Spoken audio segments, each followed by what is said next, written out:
dun, dun. This is the moment before. We're waiting on Bonnie. I'm trying to put my jacket in a fashionable way on my legs because I... Boom! Episode 38. What's up? We back. What's going on? We got a special guest today. Another one, which is going to be crazy how this story comes full circle. This is going to be really interesting. Fun. Miss Bonnie McIntosh, what's going on? Yeah. Glad to have you on. Thank you. Thank you for having me. I'm glad we got to do this because today was a fucking crazy day. Yeah. You got in a car accident. That shit was nuts. Like, dude, what happened? So, I'm gonna break it down. I'm sorry, it's so crazy. It was there.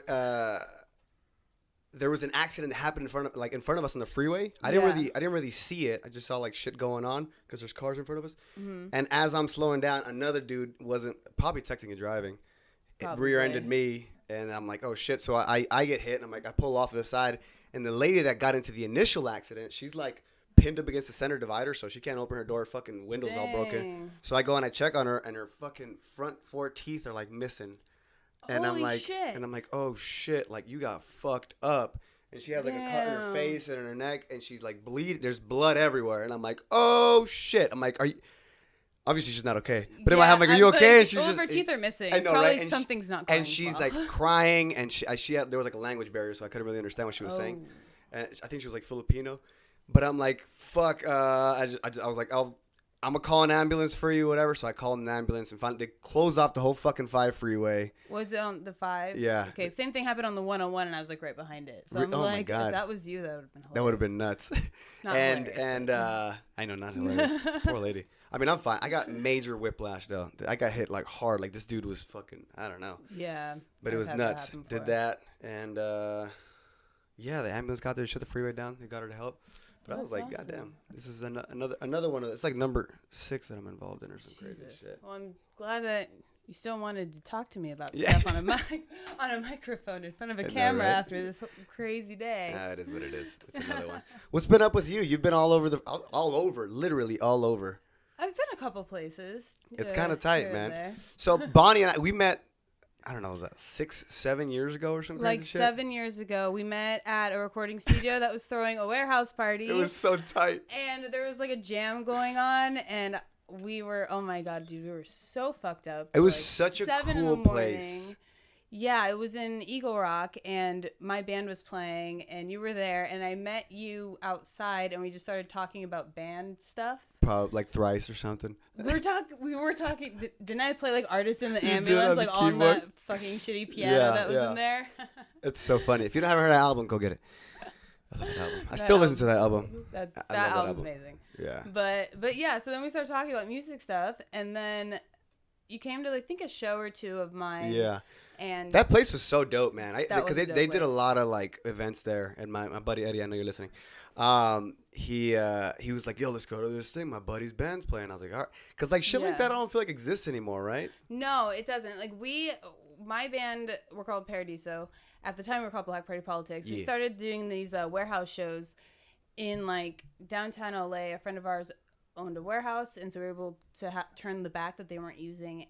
We built a stage. We had all these artists come out, painters painted it, and we like basically turned it into a venue. Yeah, I invited you, and you came to a couple of them, I think. And we did the last Saturday of every month. My band always headlined, and we always had 2 or 3 like guest bands opening up for us. And we would just have artists come. Yo, y'all got down. Clothes, like, that shit was so tight. Yeah, because it was an open bar, which is like everybody's like, woo! Probably the worst idea for a bunch of 21-year-olds to have an open bar warehouse event every month. So fun. It was so fun, and we got to meet a lot of people that way. We got to meet a lot of bands that way, and a lot of musicians that also like are working now. I've like met through that, and that was something that we started years ago. So, yeah, I don't at least know of anything like that going on right now. If I think like does, a lot of please let me know. For real. I will come down there and jam for sure. For real. Also, like if you remember, like the art walks in downtown used to be tight back in the day. Yeah, it got real shitty towards the end. But like when it first started, those were cool. There was like a bunch of warehouses had like it was tight. But I feel like all of that faded out. Like it did. It kind of went away. I don't know if it's us. Did we just get older? I know, right? Like, I'm we're tired. Like talking about like they went somewhere. I know. Maybe we just got old. They're like, I don't want to go anymore. And we're like, fuck it. We don't. Tired. I'm tired. It's 8. Yeah. That's totally me. That's what it is. People are just no. There's a lot of people out there that I'm sure would go. Yeah, I would go. For sure, I'd go. So would I. And I mean, in the music community now, you know, those of us that ended up doing it as a career, you know, there's a lot of jam opportunities and stuff. Peanut butter and jam. To be able to meet other people that work for other artists or have their own project or solo artists. And, you know, just the musical community in general, I think, is a lot smaller than people think it is. For sure. Every community is. It just looks massive from the outside. It looks so big, but really it's so small. Yeah. Like, I don't think I've done a tour where I didn't at least know someone kind of like before from something. Yeah. I mean, even you. Like, yeah. It was so random. Happened. We met on a project. We can't really talk about it yet. Yeah. But you will see it when it comes out. It's going to be so tight. Which we're supposed to do something else for it like next week or something, right? We are. That's what I've been told. Yeah. So my agent's like, here he is, a gift that keeps on giving. I'm I know. Right. Well, the thing is that we have different agents too. Yeah. So the fact that we both got booked on the same job when we haven't seen each other since those days. I know, right? And that was like I always tell people, I'm like, I live like another life. Like when I was playing in a band and I was like, that was my whole era. And that's why I was like, my band had just broken up when I ran into you. You were so torn up about that. I remember that. Fuck you guys. I know you're listening. Especially you, Billy. We were so drunk, you're like crying. You're like, "Is this my life?" I was like such a young kid. Like that was people don't realize. Like I dedicated my entire life, like 15 fucking years of my life, like day and night to like just playing drums. And like I was like, oh, this is what I'm gonna do. And then like just being young, thinking like this is the end or whatever. The end all be all. But it's also because like you know in the musical communities, it's such like. From the outside, like you said, it looks big from the outside, and I'm like, well, there's no fucking money in being a drummer. Like, there's like 10 dudes working, but it's like I didn't think like, why can't I be one of those fucking 10 dudes or whatever? You know what I mean? In retrospect, but it's not. There's a lot of people working for a lot of different artists, so it's. I don't know. It's a trip, and that's why I was like, oh, so torn up about it. Yeah. And I was watching you guys, but you guys got down though. Oh, thank you. Yeah, I mean, doing those shows were great, and honestly, I wouldn't have a career at all if it wasn't for those guys, and it wasn't chops. For well, yeah. I mean, I was a classical piano nerd growing up. Like, I started playing classical piano when I was 5. Yeah. I was the kid that did all the recitals. I was like, I'm gonna go to Juilliard and Oberlin, and you know, and that was kind of not on that level, but yeah, I see what you're saying. Like I was a complete fucking nerd, like just a complete. And was so, yeah, I know. Who are we? Who are we kidding here? Who are we kidding? It's just been some time. But when I was studying classical piano, I went to Cal State LA on a soccer scholarship. I was on the soccer team over there, and how long did you play for? Like since you were a kid? Yeah, since I was a kid, I was a goalkeeper my whole life, and then I played. Did you think about did you ever think about that long term, or was it just something you? Yeah, no, I definitely thought about it long term, but then like, you know, soccer was always like my love, and the music was always like the other thing that I did. Yeah. And so when I got to college and I was on the soccer team and doing the whole like collegiate sports. That's gotta be intense in your schedule too, though, right? That. Yeah, well, that was before I knew like that I wanted to do music full time. So when I was at Cal State LA, I met my bandmates Eddie and Miles, and they had like a band thing going on, and they heard me like drunkenly playing piano in my dorm, and they're like, "Who's that girl? We need to get her in our band." I think he like was like, "Oh, hey, you're actually pretty good. You should come jam with us." And I think I gave him my number. He called me the next day. I didn't remember a damn thing. I was like, what is going on? I'm calling you because I'm trying to piece together. I'm like, be in a band? Is that what they're calling it now? I didn't know that was a thing that I was capable of doing. So when we started jamming, and I was like, holy shit, this is fucking awesome. I don't have to sit or behind a thing and play something that some guy wrote a couple hundred years ago. Yeah, and like writing my own music, I didn't think that was a thing I knew how to do. And that's interesting. So, like you were just stuck in like, I'm gonna study this and like, perfect this, and it was much better. You know what I think it is also, because like a lot of people I see it is like they have that in common with like athletics.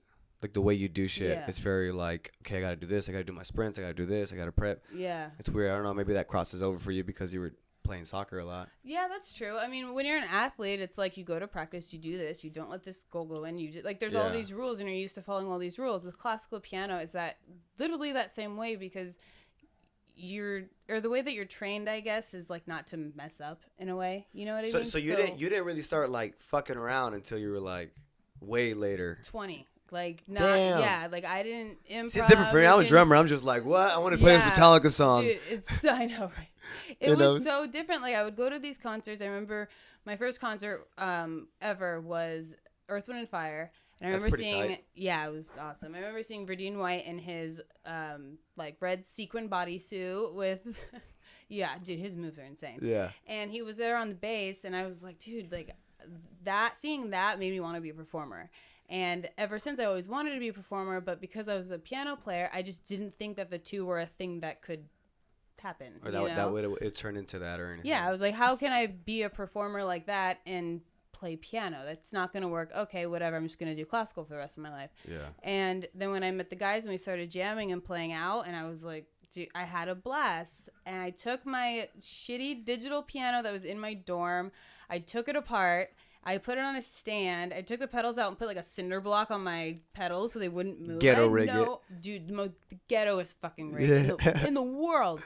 And we started playing shows like that. I was breaking keys and I was rocking out and I was throwing out my back, and I was just, and it kind of, that adrenaline from performing, even if it's in like the shittiest dive bar, it just, that was the funnest times though. Like even playing at dive bars. Like, oh yeah. But there was a whole scene like. There was. The Roxy was always cracking. The Whiskey was always cracking. Like the Viper Room, all those places. I remember playing all those venues, and it's like there used to be like lines of people outside. Yeah. It's so weird. I feel like the age of the internet's kind of like kept people inside. There's so much content, you know what I mean? People are like, we could go out there, but we could also stay at home, eat some pizza. And watch it on YouTube the next day. Exactly. So it's like... And everybody just fucking chills and watches shit on TV and YouTube shit on their phone. No, I know. And it's so true. It's kind of taken the live show and condensed it like into a screen. But concerts are pretty big now, right? But they're like on a massive level. Pretty big. I mean, the last tour I did was like a big arena world tour. So let's get into that. That is still, that was still huge, and of course it was huge. Was amazing. But so you're playing for this is the Selena tour? Yes, yeah, that was when I was playing for Selena Gomez, and I played for her for about a year and a half. Damn, that's a long time. You guys toured that whole time? Not the whole time. We did a ton of TV promo.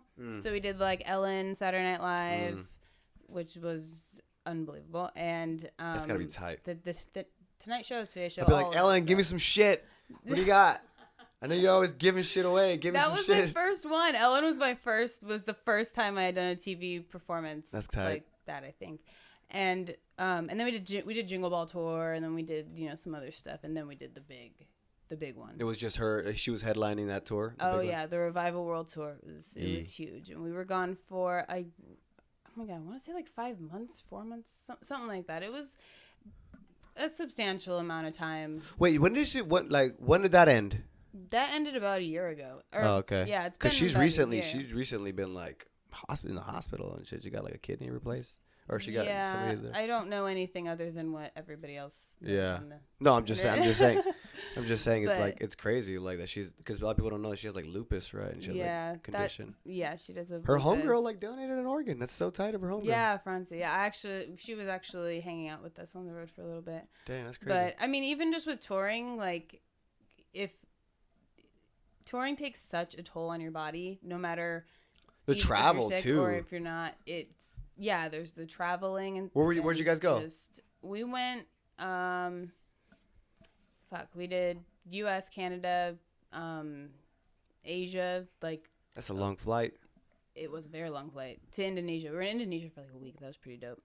We did. But that should take jet lag is a real fucking thing. Even going to New York, like I get fucked up. Jet lag I just like accepted the fact that like time like wasn't a thing anymore. I was just like, right, time living the Rockstar lifestyle. Like I'm just gonna fuck it. Like I just Let's look go at my Denny's. day sheet and yeah, exactly. It's always everything's open. 24 hours. Yeah. But it Del Taco. You stop. I just gave up. I was like, I don't fucking know what day it is. I don't know what time it is. At that point, you're on tour. Like, yeah, why? you just kind of do what you're supposed to do. But the thing about that is that then your day is like so planned out all the time that when you go home, like you don't fucking know what to do with yourself. Oh, that's got to be weird too, right? It's having acclimate really to weird. like, whoa, I don't have to be anywhere right now. I don't have to do anything. Well, it's that also with like I forgot how to do laundry or like life. I forgot how to drive. Like I remember sitting in my car. I was in my car for like 20 fucking minutes being like, I was so close to breaking out the fucking manual out of like the glove box. Cause I was like, I haven't driven a car in like 5 months. Cause when we were doing rehearsals all the time and, you know, and you obviously have a, you know, you get the best at doing anything by doing it. And I feel like how far up has you think your game has gone just by being constantly playing different stuff? I think that like my skill level as a keyboard player I don't think that has like excelled as much as just being an experienced musician and being able to be comfortable and which is it's all part of the package. I mean, it's all part of it. Like I'm rusty on classical, like as if I was a working classical. Because you're not playing it every day like before. Exactly, but I'm really good at programming now. Like I could program a show like really fucking fast. Which people don't know, it takes a long time. It does take a very long time, and that's something that that was a new skill that I learned. Doing that has gotten so much better since I started doing like pop music and doing like these tours and having these crazy rigs. How did you even get into that? We didn't even get into that. Like how did you jump into the pop world? It kind of on accident. Like I hate saying that, makes me sound like a total fucking douchebag. No, but a lot of things happen by accident. My whole fucking life is an accident. Jesus. Our music director, his name is Fred Brown. He MDs for Bruno Mars. His wife like knew me from somewhere. I knew her from somewhere, and I just randomly like got a phone call that was like, "Hey, can you do this? Are you available to play for an artist?" I didn't know who the artist was, and I said, "Yeah." Did you give you some sheet music or what? Or they no. They just kind of learn it. Yeah, Spotify. Yeah. Like they're just like get familiar with it because I mean, in all honesty, like that's something that you should be able to do as a musician. It's the name of the game, yeah. Yeah, it's faster, and if you're good at what you do, then it shouldn't be too hard. Yeah. Especially pop. It can't be mind blowing. Programming the sounds though is a little bit different. It's probably tedious more than anything, but not more than difficult. Yeah, because you want it to sound exactly like the record, but you also want it to be a live version of it, and you don't really know what they want. But you guys have like a director that's directing all that, like a musical director. Yeah, our music director, who's the one that hired me, and he called me kind of out of nowhere, asked me if I was available. I said yes, and I went to a rehearsal, and kind of just like one thing led to another. And I ended up just playing, doing all these promo shows with her, and then Jingle Ball happened. I did that, and then kind of like it just kind of kept going. Jingle Ball, that was what? 2000. No. I'm saying like what was on that tour? Oh, what was it like on that tour? Yeah, no. What was that like? What? Oh, that's the Kiss FM like. Oh, okay, the big cool. Yeah, that's what I thought it was. Yeah. Which we got to play Madison Square Garden. That's pretty tight. That was sold out and televised, so it was kind of like. You check that off your list. I was like, okay, 3 bucket list items checked off in like 20 minutes. So pat the back. Knocked one off the list a lot earlier than I thought. Yeah, that was cool. That was dope. Man, that's been crazy. So you've just I don't know. Do you think? Hold on, let's make sure this thing's not off. Sorry, guys. Why do you think that like doing that is so much different for you, like than like doing it on your own level, like as with the band would be? You mean like playing, like working for another artist instead of like your own project? Yeah. It's different because you don't really have creative control over what you're doing. You know what I mean? Can you throw in shit? Can you be like, yo, can I like, or is it like it all depends on the musical director, right? Yeah, I know it depends on the MD. I mean, I've never worked with an MD that didn't make me feel comfortable to do like whatever it is that I want. That's a trip.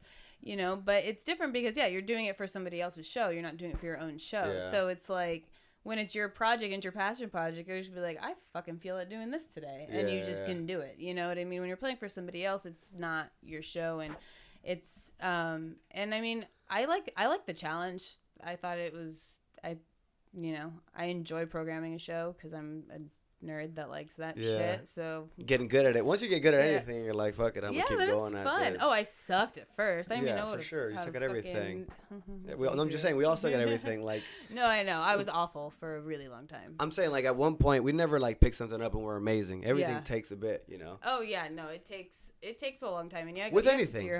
With anything, you got to do your homework. Yeah. For that shit. But yeah, and it's different playing for an artist than it is playing for my own passion project, but you know, it's part of the game, right? It is part of the game.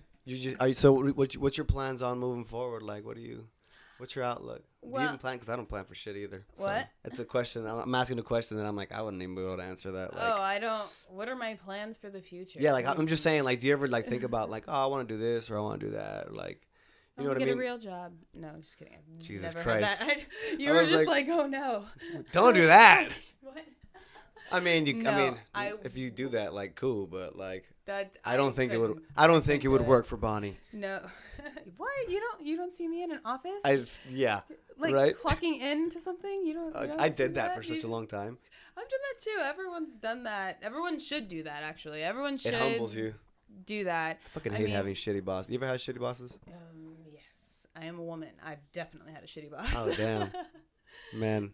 So, I'm a female musician. I never think about that. I'm like, yo, your girls have to go through like a whole different thing. Do you think like in the industry, do you see is it pretty like it's gotta be the back bands are all usually a bunch of dudes, right? Yeah. It's very much a boys club. I'm almost always the only girl, and which is also a testament to your capabilities, right? Well, yeah. I mean, I think like nobody's really, just because you're a dude doesn't automatically mean that you're better. You know, that means you play. It's just like how you fucking play. But you know, with a lot of these pop gigs, it's not just your playing ability. It's you know how you look, how you kind of fit into the that, and also like your energy, your vibe, like what can you bring to the show? Like you can get the best player in the fucking world that's not gonna fit into a pop show or like whatever. I've worked with people like that they can't they might be brilliant at what they do. Yeah. But like once you try to be like, okay, let's do this together, like they don't. Yeah, like I mean, I've beaten out people for gigs that are way better players than me. But they just can't adapt to the different style or whatever. Yeah, and vice versa. Like I've lost plenty of gigs to people that I thought that I could show a better skill set, but at the end of the day, it wouldn't even matter, even if I was right. Like them. But that was back when I was an asshole. It's the same. Was like 19. It's like the same shit in like in the acting world and whatever. Yeah. It's like you can beat out people just because you know how to do this specific thing. Yeah. Your way or whatever. I mean, that's literally how I met you again. I know. This is such a trip. We were both on a gig together, which was so tight. Man, I wish I could say shit. I know we can't talk about it. We'll do another one of these after it airs. I know, right? And it'll be more fun. But right now it's a secret. When you're on tour, do you like stay healthy? How the fuck do you like maintain? You know what I mean? Like, I think about that, like, because I have a routine. I'm very like, okay, I wake up, I go in the morning, and go to the gym. Yeah. You know, I cook food, meditate, shower. You know what I mean? Like. Yeah. You have like a routine that you do. Yeah. I'm such a like. A lot of people I think have that. Like a lot of people that have been touring for longer than I have kind of know that. I don't really. I mean, when it comes to like, I don't. I kind of just literally do whatever kind of the fuck I want. Like, I've always been a really healthy person, and I've been really health conscious since. Oh, so you don't eat you don't fuck off with food, but you just. No. I eat really, really healthy, and I make sure I stay active. Honestly, I'm on stage is a workout in itself. It is. So those fucking lights too are so hot. Oh my god! That last tour, I was in a fishnet bodysuit like the entire time. So I'm like trapped in this bodysuit, and I can't move. And I used to, when I played in Tokyo, and it was fucking How big are these crowds? Our smallest crowd was like maybe like I don't know 8,000 in like Saskatoon or something, and then our biggest crowd was like 100,000 in Quebec. That's so ridiculous. And that was just a sea. It looked like a sea of just like ants. Like it was so crazy. And that show was amazing. Anyone from Quebec that is watching, you kids know who you are, and you still follow us sometimes, and that show was the best show I think I've ever played. And that was a big one? It was huge. It was this Quebec, it was a festival in Quebec, and it was 100,000 people, and it was just, we were there for a one-off too. So we flew to Quebec just for that show and then came back. And there was just so many people, and the stage was so big. And to apparently be in Canadians front of, bring it. Dude, they brought it. And when as we were fights too, they're like UFC, they're always like, yo, there's the fight town. Those guys come hard. And apparently they're the nicest people. Everyone's so nice. I got to get a pardon awesome. to go. They're super strict about like going. Yeah. This is for work. That's true. But when we did that show in Quebec, it was so the energy that they brought was so crazy that when we went back, the band and all the dancers, we give our in-ear packs to like our tech before we leave, and we were walking backstage and doing that, and we saw like the crowd like wasn't leaving, and we were just like, come back out, and they were just screaming, and we all kind of like stepped on the stage a little bit and looked out, and they screamed even louder, and I don't know who it was. That's so funny. Someone was like, fuck it, and everyone just ran on stage. We just ran on stage, and we did nothing but just like run circles around the stage because we were the last people, and the crowd was still there, and we're just like, fuck it, who cares? And we were just so happy, and like our photographer came out, and like just all these people. That's so funny. It was just the energy. It's a that celebration in there. Everybody's like, woo, fuck it. Yeah, it was Selena. just this like cloud of positive energy that like nobody like. It's we were just like, we're not ready to leave yet, you know, even if it's for like 2 minutes. How long was that show? You know, like the time, I think the show's about 90 minutes long. Damn, that's got to be a trip. You're just there, and it's just a sea of just flashes. And yeah. After a while, though, it does like get shorter, like in your mind, because you've just done it so many times. Yeah. So, you know, there's sometimes it like. So it was literally you guys were in and out that time. Yeah, we were in and out. Like we flew home at like. Our like lobby call was like 4 a.m. that night, so we like went out and just stayed up because we were just so stoked on that show. It was a fucking I'm so pumped show, dude. Yeah, so that was the coolest live show. That one in Montreal. Canada just brought it. I don't know. Canada was just fucking awesome. I gotta go to Canada. I hear nothing but great things, except for the weather. Weather's gotta suck out there too. It's cold as fuck. I don't do well with cold. I don't do well congested with cold right now. I'm sure you can hear it. Yeah, I'm not good with cold either. Yeah, you got low body fat. Anybody who has low body fat, you freeze to death. That might be part of it, but I think I used to be a fat boy. I never used to get cold. I was always sweating. I swear to God, I was sweat. You did. You've lost so much weight since I saw you last. It's true. I was borderline alcoholic back then. So yeah, well, I went through that also. I know that. I guess it's just being in your early 20s, just being crazy. Yeah. I used to sweat all the time, and now, shit. The other day I forget. I was out with a couple buddies, and I got hit with like a cold breeze, and I'm like shivering. I'm like, what the fuck? I was like, I'm screwed. If a plane crashes and from some odd miracle I survive in the middle of Alaska, I'm fucked. Yeah. I'm gonna freeze to death.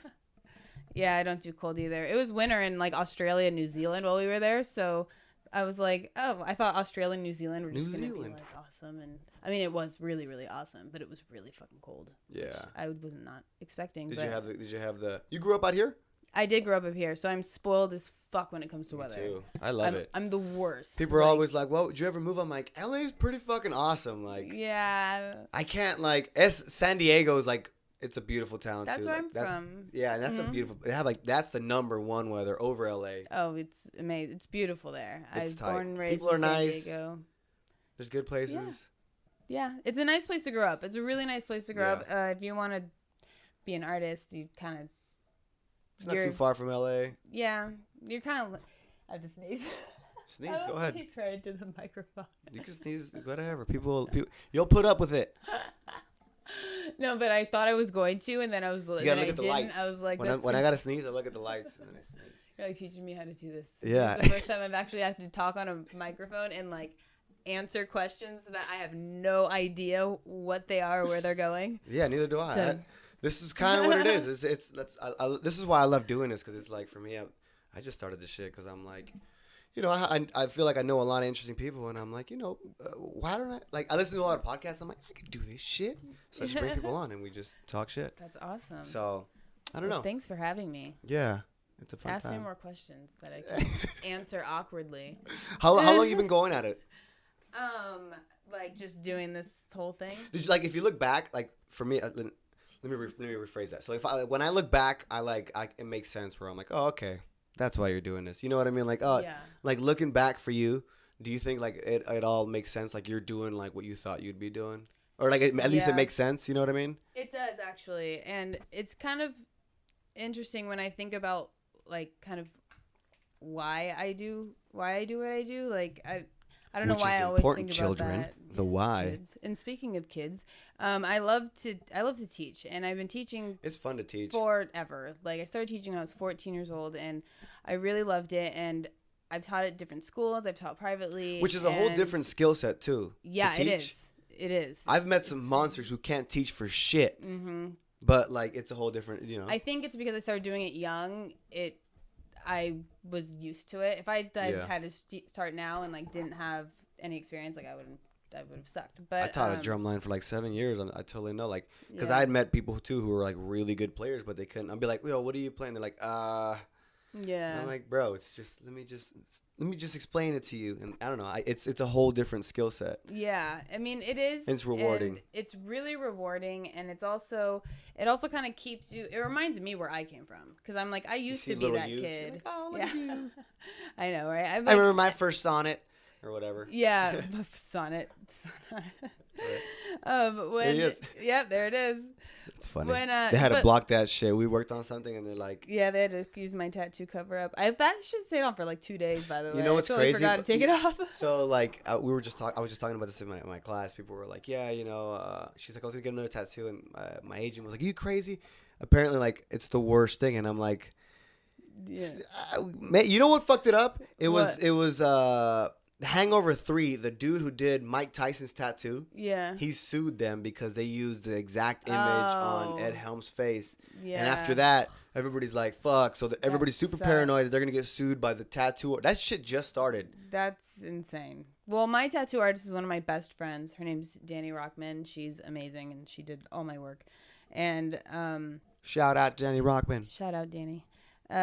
So what is that? Literally this? Yeah. It's Beethoven's Sonata Pathétique, Opus 13. Talk about nerd to the fucking third degree. I know, right? But check it out. It's a tattoo, so it's kind of cool at the same time. Well, right? I actually got this tattoo because this was my audition piece that got me into Musicians Institute, and it was my brother went there. Oh, really? Yeah. Oh, awesome. What year? I don't know, like 2003 maybe. Oh, that's like way before me. Yeah. But yeah, you did the recording engineer program though. What'd you go there for? Keyboard and KIT, just the keyboard program. It's called KIT. KIT. Yeah. But that was my audition piece for that. So you went there and Cal State? I dropped out of Cal State and then went to MI. Good move. And then dropped out of MI to work. So I was like, you know what? This school sucks. I'm gonna go to music school. You know what? Fucking music school sucks. I'm just gonna go play. Making music. Yeah. Yeah. I totally get it. But a lot of times people do that shit. Like for me, when I was going to college, I was just doing it because like that's what you fucking do. Yeah. Like, but I was like, this fucking sucks. I hated high school, and this sucks even more because I gotta pay for this shit. It's like high school on steroids. You're like, what? And I gotta pay for this shit. You do have to pay a lot of money for it. And you can never get away from it. You know, that's the only loan that even if you die, like, that shit carries on. Your relatives got to pay it. It's the only thing. It's not regulated. They can rape you in taxes or I interest. just paid off my student loans, and I'm just like, I feel free. But, yeah, I know that's got out of the class. Joke. But, yeah, I think we were talking about, like, teaching. Yeah. Oh, yeah. It's rewarding. But, well, it's rewarding to teach, which, of course, it is. But something that I also didn't realize that was really rewarding were, like, the kids that actually come to the shows. Like, I don't know why that was something that I didn't really think about until we started playing. And they come to the shows what? What do you mean? Just, like, these, like, you know, these fans that come to the shows. And they get so into the music that they know who the musicians are. And then they, like, contact the musicians. And then... Oh, my God, I loved you. I saw you in Quebec. It's crazy. That happened. Like, those kids in Quebec are so awesome. And they're nice Canadians. Yeah. But everyone that I've like met at shows and stuff, the ones that like follow the band and you know actually are interested in like the music side of everything, you know, part of the show, and they and actually meeting them like in person sometimes, because we always go out and watch our opener and we're like dancing and hanging out or whatever. I remember one girl, she gave me a letter that she wrote me, and she like hand wrote this letter, and she sent me an Instagram message like telling me where her seat was, and so I like went over there, and she gave me this letter, and I remember reading it in my dressing room, and it was like something about me inspiring her, and I just started sobbing. Like my makeup was like streaming down my face. I can't go out there yet, guys. This is why I do Not this. ready. And her name's Gracie, and Gracie. She follows me on Instagram, and shout out to Gracie. She's a dancer, and dance your ass off. Yeah, she's doing awesome. But when I got that letter from her, I still keep it. I keep it in my keyboard case. Actually, that's so tight. I keep it in my keyboard case, and there was a time like that, when you're not working or you're at home and you kind of are like, why am I doing Boy, this? is there ever. There's more of those nights. That's the part that people don't talk about. What happens when you're not on the road? Yeah, like, well, people skip past that. You're like, yeah, we're fucking winning. And you're like, yo, it's been a journey, man. What do you mean? It's about goddamn time is what I'm thinking. Yeah. Dude, there's so much that mentally and physically that they don't tell you go through after this. And I mean, maybe some people adapt to it really easily. I've learned to fucking roll with the punches. Yeah, for me it was definitely a transition, but I mean, I got it. Like if I were to do it again, like then I'd be fine. But it's just something that everyone kind of experiences. Well, I just mean living the artist lifestyle, like the way it's just ups and downs. Like I've gotten better at it. Yeah. Because, it's just kind of like, whoa, this is great. And all of a sudden, like, oh, my God, what the fuck am I doing with my life? Oh, my God. And it's like, oh, this is great. God damn it.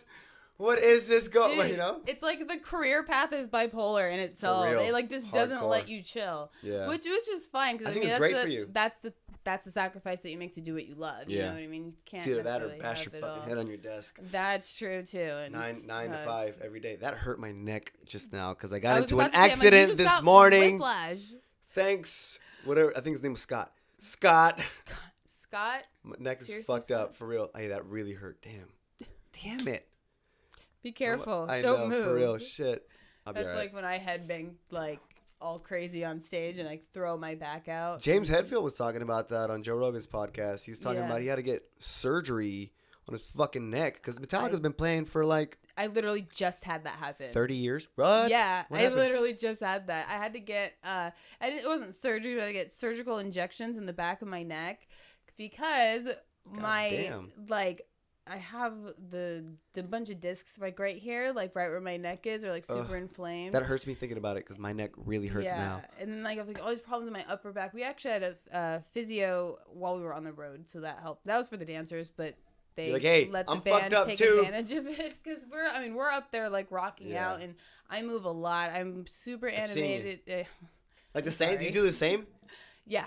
The exact same way. The exact. It's funny. I don't know why I can't stop. I want to learn how to not do that, but that's fucking you. That's what gets you. That's what got you to the dance. We had a female bass player in our band, and shout out to Crystal. She's still playing. She's like in Vegas. She we would play our shows and like all our fucking people would be on the side of her stage just being like, and she was another person who was like that. She rocked out super fucking hard. Yeah. And people like there's a deficit for that. She played bass and she played the fuck out of that bass. She was dope. That was the only thing that was like that I didn't like about being a keyboard player was because it was like you're not mobile. You can't do anything. Yo. That's why I put that shit on my rider, and I was like, I want to put a guitar on my rider. I hope they give it to me.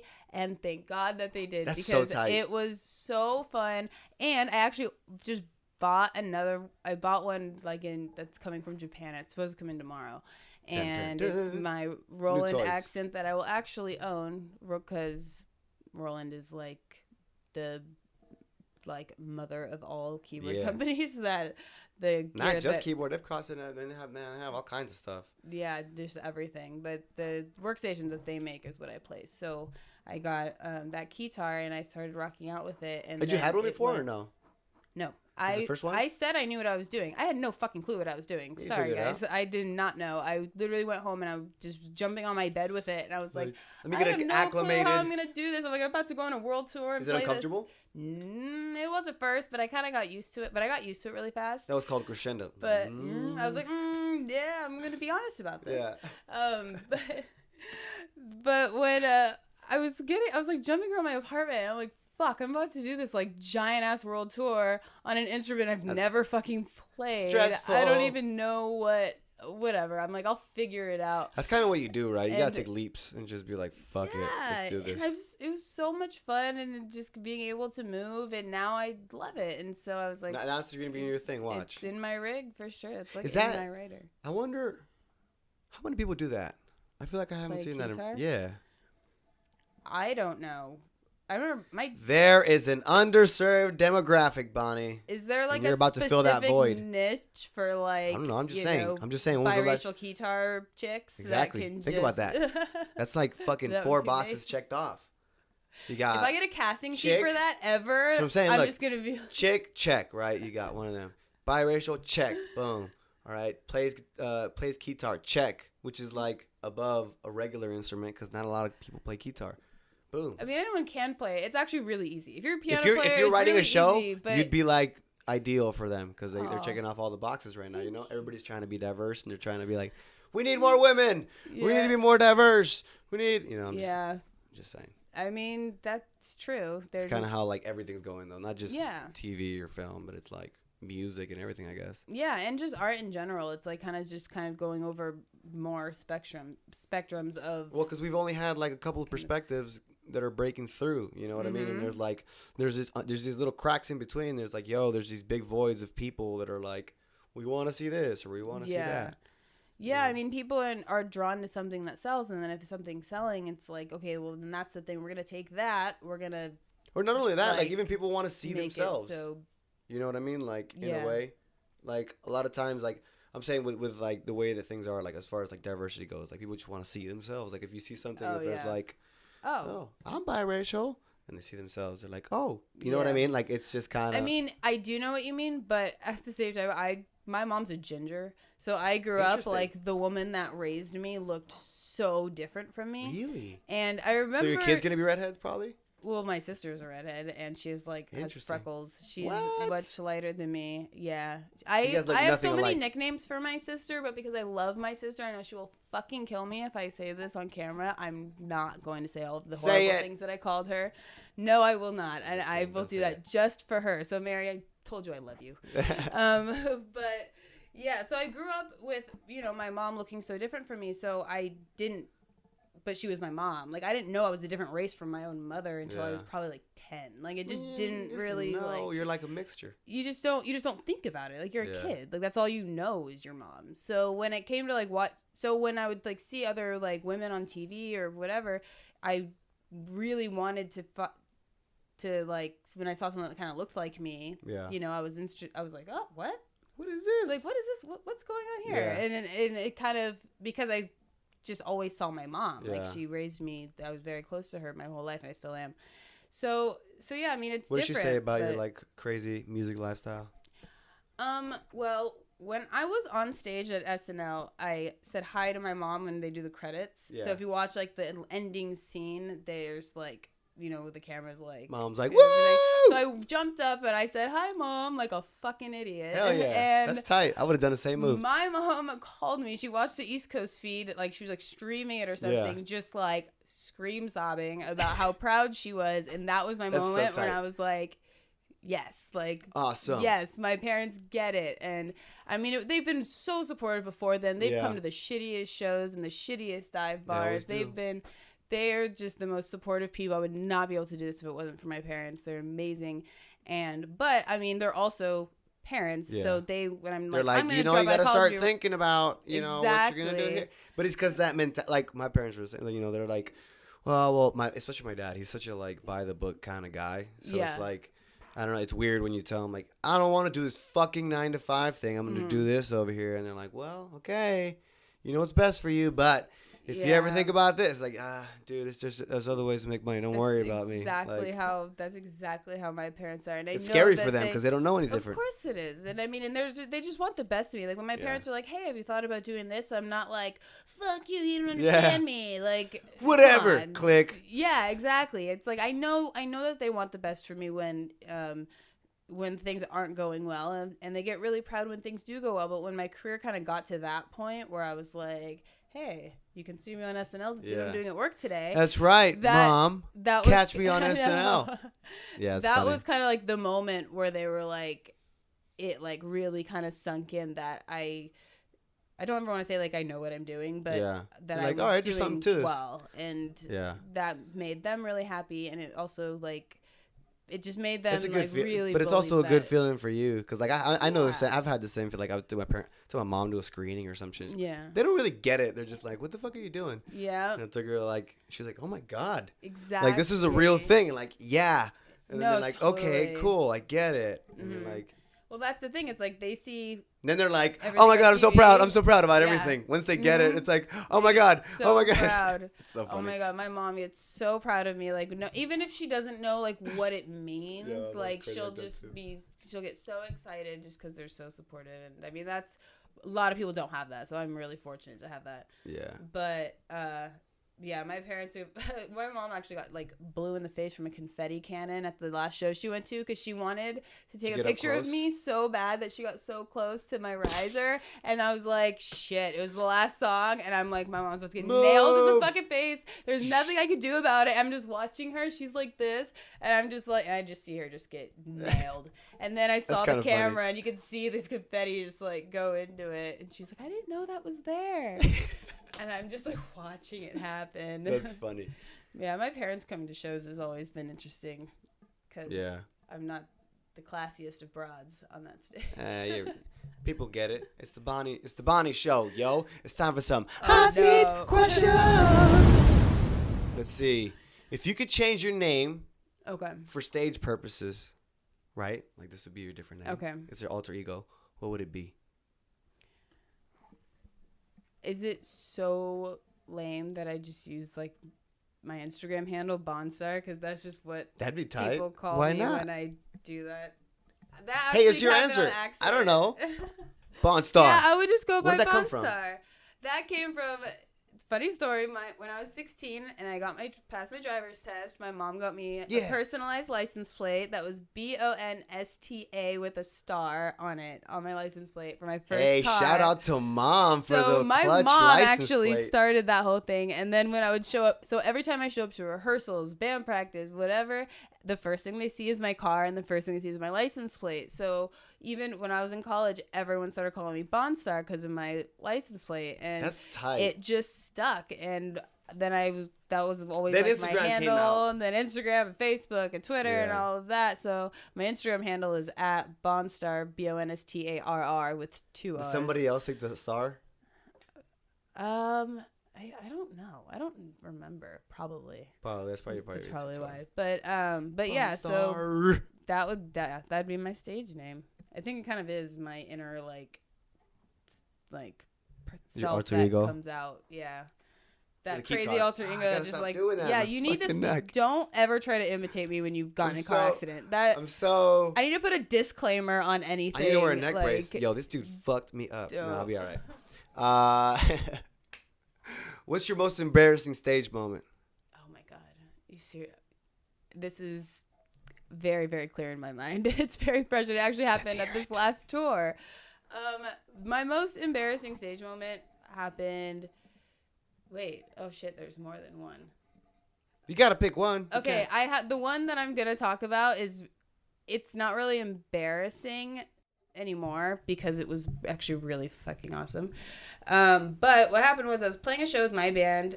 At the time we were Black Party Politics, now we're Paradiso. We were playing the show in Long Beach. Paradiso? Paradiso, Paradiso. Oh. Yes, I know how to spell. Paradiso. All right. And we were playing the show in Long Beach, and I remember just being that person that was just like jamming so hard, and like fingers are bleeding. I'm so punk rock. So yeah, and so that actually ended. I love that. That was there was a whole scene. I swear to God, like what's happened to that scene? It's such a trip. Punk rock scene. Well, this was when that was happening, and I was playing so hard that I broke one of my keys. Like I physically broke the key. Like it was like a sharp. Like I feel like I saw you playing with the board with broken keys. All my keyboards have a broken. You broke them? Like you break all of them? Like I literally actually shattered. But that's the like key. It's common for you like to do that. Unfortunately, yeah. Damn. I don't like it, but yeah, that's happened. Your hands get fucked up? Jesus Christ. Yeah, I'm just used to it. Just get these bird claws. Yeah, I look like a fucking dinosaur. But when I was playing the show, I did the glissando thing, just like whatever. And normally I do it with the palm of my hand, but for some reason I did it with my finger, and that part of the board that was broken sliced my finger open. I was bleeding everywhere. I was also 21, stupid, and hammered, so I kept playing. I didn't realize it because of the lighting, and there was blood like all over my arms, all over my dress. I started getting super dizzy. I almost passed out. You lost a lot of blood. I lost a lot of blood. It was all over my keyboard. It was like it was like, yeah, everywhere. Rockstar. And they had to stop the show. And get someone to like bandage up my finger and Jesus like Christ. give me some water, and I had to chill. And then we went back on stage, and my middle finger was all taped up. It was like my right middle finger, and it was like just blood was everywhere. But I did take a picture of that. Was it bad? Did you have to get it like it just? I didn't really have to get stitches, but because I was drunk, my blood was so thin, it was just like. I wonder if that's a real thing. Everybody says it's a thing. I guess so. I mean, that was pretty solid proof. So. Let's not miss that. Oh, boom. There you go. There we go. All right, Can if you hear you me now? are stranded on an island with 3 people, who would they be? With 3 people? Yeah, anybody in the whole fucking universe. If I was stranded on an island with 3 people. You gotta pick them. Well, my best friend Kayla, probably, because, you know. God damn it. I don't know. This is a hard question. You gotta survive too. What? You gotta survive too. It's a fucking island. You're stranded on an island. It's anybody. I feel like I would get it so quick. Yeah, you already got one. Your best friend. Oh yeah. I mean.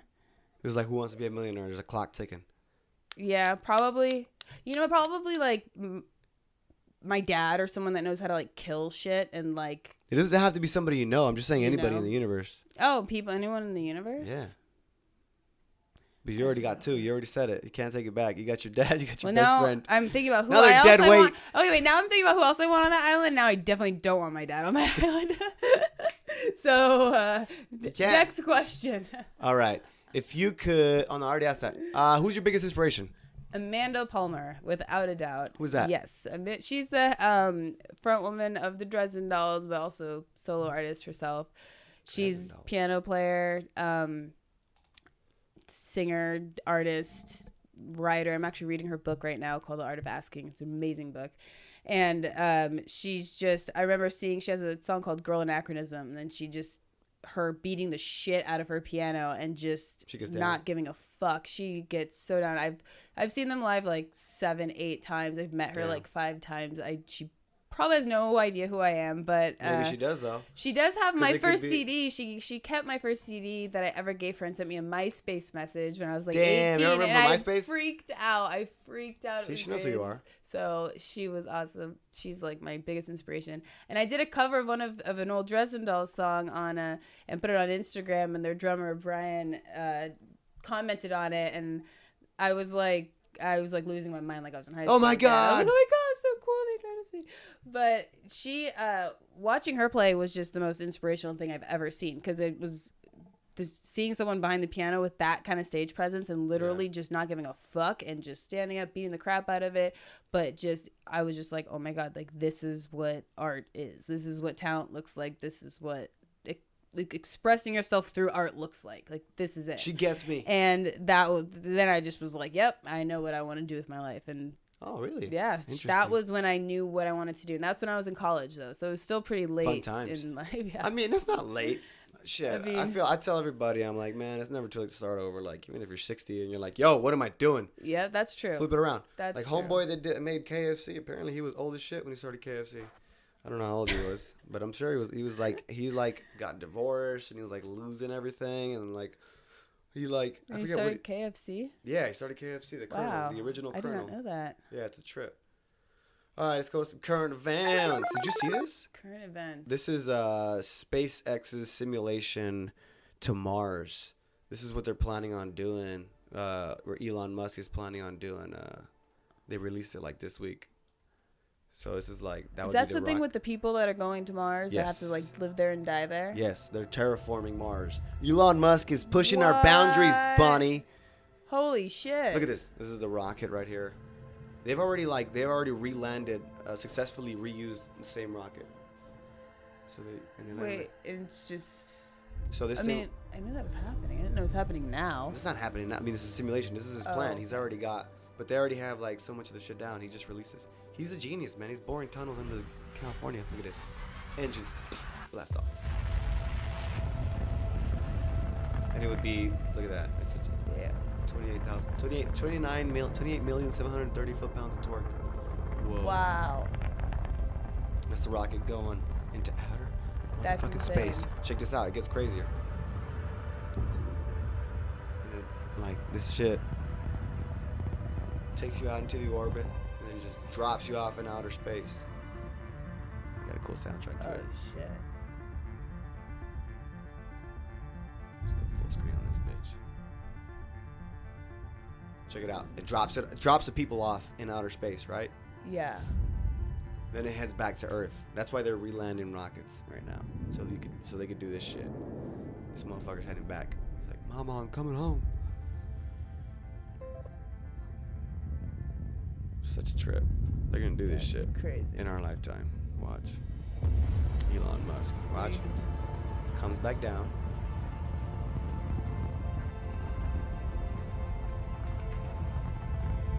And this is like futuristic booster lands on Launch Mountain.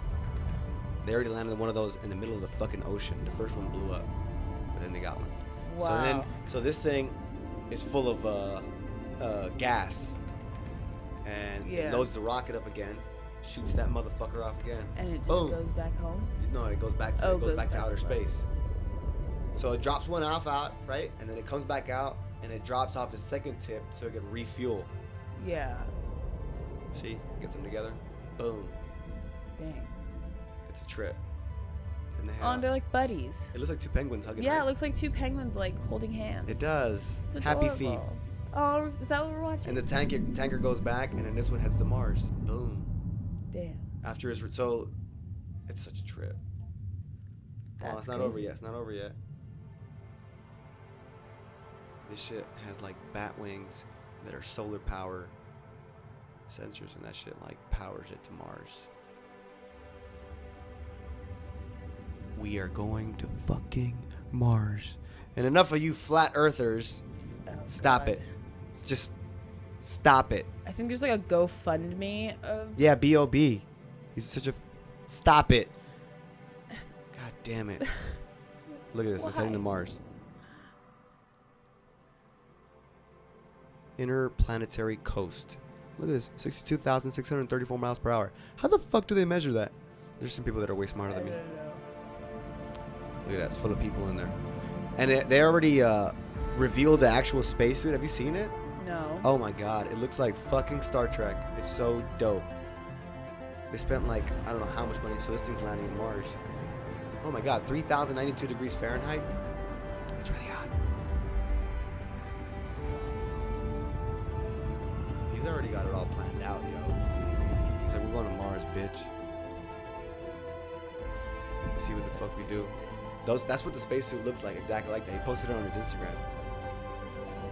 It doesn't look like the dopey ass other one that they had. See? That's nuts. Would you go? Would I go to Mars? If they can come back like successfully once they get it down? No.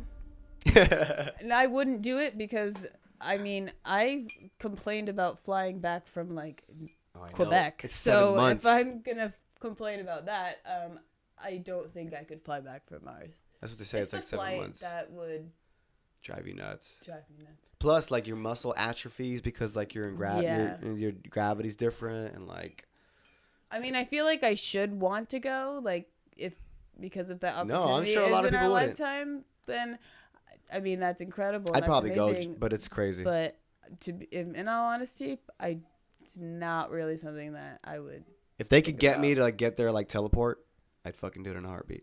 Oh, if they could do that, I'd go anywhere just to like see it. Yeah. And then be like, cool, 'cause Huh, I can go look at back that. whenever I want. Like, I'm that, out. That does exist. Boom. All right. Check this out. They were doing some study. They were playing with frogs, which is kind of fucked up. But they were playing with frogs, like the embryos, and they're noticing, which is crazy because this is how everything starts. Same thing. I mean, their studies start correlating them directly with humans. So what you're saying is that they're removing the brains out of the embryos out of these frogs, and they're seeing that like before, because they say when does the brain start working or whatever. Yeah. So now they're figuring out that they were removing the brains out of these embryos and seeing that they were still developing, but they were developing all fucked up. Ew. Meaning that the brain starts to like form shit already. So they're saying like it could be directly like correlated with humans, like. Oh. You know what I mean? Like people say life doesn't start at conception, whatever. They're saying that at embryonic levels, it's already like. Oh, so that's gonna help with pro-choice. All right, I know, right? I'm like, it's true, right? Yeah, Republicans are gonna have fun with that one. I mean, it's fucking frogs. Yeah, I feel like it's such a weird time to be living in, right? When people are like trying to call shots on like. I feel like it's such an archaic thing. Like, who the fuck are you to say anything? That's exactly how I feel about it, too. And about anybody. Like, you're a grown-ass... What? Don't fucking tell me what to do. Like, I'm such a, like, anarchist when it comes to that shit. I'm like, fuck crazy. You. It's insane that people think that they can make such insane decisions for other people without having any idea what any of that is like, what it feels like, what it... Just you just don't know. I don't even think I'm not even getting that close. I'm just saying like who the fuck is any grown up to tell any other grown up what to do? Period. Exactly. You're not hurting anybody. I mean, that's actually the specific argument for being pro-choice is that whether or not you are hurting somebody. It's a different level though because it's you in your fucking body and at the same time I don't know. I feel like if it doesn't concern like. I don't know. You know what's weird? Like all these people that are like anti this and anti that always end up being something like some weird fucking story behind them. Like, they're anti-gay and they end up being gay. They get caught with their gay lover or something. Or like they're anti whatever this and that. They're anti-abortion. They've had like 6. Yeah, exactly. So and you're like, man, come on. So yeah, and I'm sure. Yeah, it's such a weird time to be living in. Yeah, especially when people are like so obsessed with their ideals that they like are so.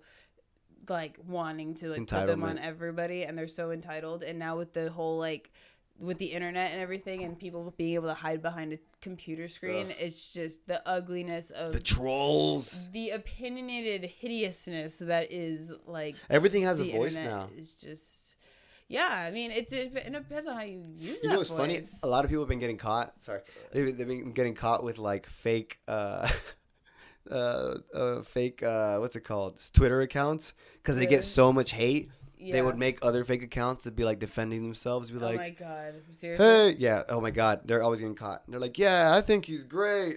That's you know what I mean? And some people are like, I guess he's all right. You know what I mean? But they defend themselves on Twitter or whatever just because people are catching so much hate too now that it's weird. It works both ways, you know. Yeah, I mean, there's internet. Hatred everywhere. I had a video that someone posted from a show and there was like all these comments about how like I couldn't actually be playing and everything, and I remember being like, oh my god, what, that's so mean. And then like I was you can't feed the trolls. You can't do that. Like you can't do that because I was like, I am actually playing. What the fuck? I didn't say anything. It's just one of those things I just learned to be like, I really don't fucking care. The way I look at it, I'm like, play or not. It's not real. The internet is not real. No, it's because like you don't know what's what. Like people have fake accounts, people have this, or people. Yeah, you know what I mean. Know what's actually. People are trolling you because it's somebody who's actually secretly envious of you, or you know what I mean. Like people just. There's been so many cases where people get caught. They're like being the person who just like trolls somebody over and over and over again. Yeah. And they get caught. They're like, I don't know why I was doing it. Somebody close to them. Yeah, it's weird. I mean, stuff like that happens on the internet from everywhere. Yeah. It's like people could you could have no fucking clue who somebody is, and they somehow but they can dig in so deep and find out so much about your life, and so that was kind of an interesting. It's also because because we put it all out there. If you think about That's true. No, we do. I'm a pretty open book on social media. That's what I'm saying. Like we put it. Like for me, I'm like, I don't know. Once you're comfortable, like for me, I'm just, hey, this is you get what you get. Yeah. I'm just like, and I'm pretty honest. I'm like, I don't know. I feel like and that's the route I think everybody should take to be authentic. Yeah. Yeah, definitely. I mean, I've been way more authentic recently than before because I used to like. I was like, okay, social media is basically a sugar-coated, highlighted real of it kind of is life. You know what I mean? Kind of is. Yeah, it's like you take someone's life, you take out all the bad shit, you throw some fucking fairy dust in a Valencia filter and call it a day, and that's like there you go, and that's my life. And it's but like, I mean, who's gonna put some shit up like I'm dying, or people hide that a lot most of the time, and I don't know. I mean, that's kind of part of it is like you have something, you could put out so much of one thing that you can totally hide something else. Yeah. Like for me, I went through a lot of like really dark stuff when I was in my early 20s, and I had a lot of like things that I don't necessarily want people to know about that, I went through when I was younger. And during that time, like social media wasn't like as big or anything like that. It's crazy. That shit's blown up. But I remember like if it was around, but I was thinking like if it was around back then, like holy fuck, like what would I have done? Because like shit travels so quick. Everybody finds out everything. Everybody knows everybody. I've had a lot of those moments. Way too many. Oh yeah. It's like I think you told me about that. Yeah, it's nuts. Like, if social media was around, like if it was as big as it is now, everybody has a picture of everything, a video or something. Like it's I partied hard.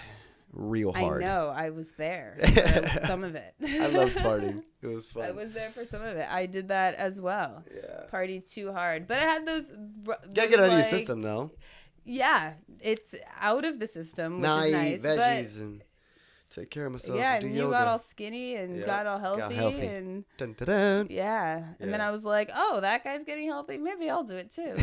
So then I started doing it. All right. I guess I'll have breakfast. I guess I'll have breakfast, and maybe I won't start drinking. Yeah. 2 p.m. today. With nothing in my stomach. Nothing in my stomach at all, because party. Rockstar lifestyle. All right, last current event. They did a study, and it said that about 1 in 5 teens has had a concussion. Did you ask me this one on purpose? No. Did you get a lot of concussions? Playing soccer? God. From soccer, I have like 6. Oh, my God. Yeah. There's been like more and more research coming out about like, you know what CTE is? Mm-hmm. Dude, I actually have to get it checked out regularly. Damn. Like, yeah, that's actually. But I've been knocked out quite a few times too. I don't think I haven't. I hope not. I mean, I don't know. Every time I've gotten a concussion has been from soccer, and then one from a car accident back in December. Yeah. Which was a pretty gnarly one because I had already had 5, so that was like my 6th concussion, and I'm only 30. Oh, so I see what you're saying. It was your 5. Oh shit. So that was kind of like I had to be like, really careful, and I still have to be like really careful. That's why I like don't play soccer anymore. But I've had so many concussions. In soccer, why you like collisions, running into people or something? Well, I'm a goalkeeper, so you get kicked in the head all the time. Oh my God. And the first one was like a girl's head, I hate that elbow feeling, that noise, or whatever. Just that, dude, I've hit in my head. This is the spot right here, like that knocks you the fuck out. This right here behind the ear. It's the falling back. It's like right when you get hit and then you fall back and you land and then you're just out. And this is even if you just fun. palm this part of your head right here, you feel your brain going like this is what it's like. That's why if you watch. I don't watch any sports except for MMA. Oh, I watch soccer religiously. And it's like, well, MMA is just concussion central. And if you see all the knockouts, it's like a lot of times these dudes get hit right behind the ear and they're out, lights out. Yep. It's crazy. But I think it's 1 in 5 teens. I feel like that's so much less. That number had to have been higher.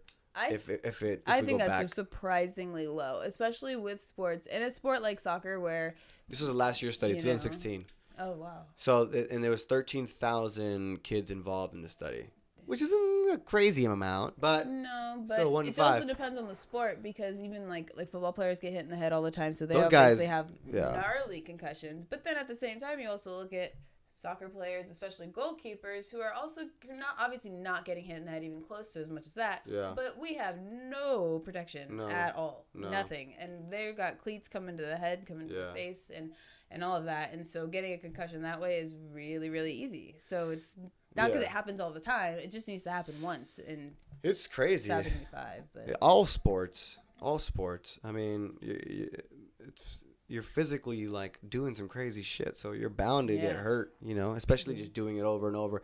And at a competitive level, like I'm a competitive person too. And like, I know how like people can get, like when you're trying to one up each other. Somehow doesn't surprise me. I know, right? But it's like, you know how it is, like, you know, when somebody you're trying to like go at each other and you're like, oh, I could do this better. I'm not an asshole, but it's like, you know, I'm a super competitive person too. I think it's good. I think it's good to be competitive. Keeps you at the top of your game. I think it's healthy. I mean, unless you're a complete dick, like, I'd like to think I'm not a dick. I might be, but you know, it's just. That's not too high. But anyway, episode 38. What's your Instagram handle, Twitter handle? Instagram handle is at Bonstar, Bonstarr, 2 R's. And my Twitter is Rockstar Bonstar with 1 R. I think it has 1 R. But Rockstar because Bonstar was taken on Twitter. I was like, who? And it's like someone that has like 1 follower. And I'm like, okay. But yeah, so it's Rockstar Bonstar. Give my fucking name. That one's with 1 R. Instagram's with 2 R's. I use Instagram way more because. Yeah. It's become the thing. It's just I deleted Twitter, Facebook I'm like off 140 my phone. characters, and I have to delete this period and not use correct grammar, and that drives me fucking me crazy. Too. That I can't use correct grammar on Twitter because it's like I try to act like I don't care, but I do care so hard. Dude, me too. My whole life is pretending that I don't care. I'm like, yeah, I totally don't give a fuck. When I send a text message and I put the wrong your, I think about it for like days. If I send the wrong word, I send the correction right after. With a little asterisk. Or if like you do it really fast and you forget and then you look and like you're like, I sent that text 20 minutes later, I still want to correct it, but like I'm like, is it too late? Like, is that awkward? If I just put oops, my bad, like I meant to put this. They're like, have you been staring at your phone, like looking at it? I know what you meant, but no, it will like give me anxiety if I use the wrong and that I got from my mother. So thanks, Mom. All right, at Bonstar, give her a follow, give her a shout. That's about it for episode 30. We'll be back next week. Same time, same place. Bye.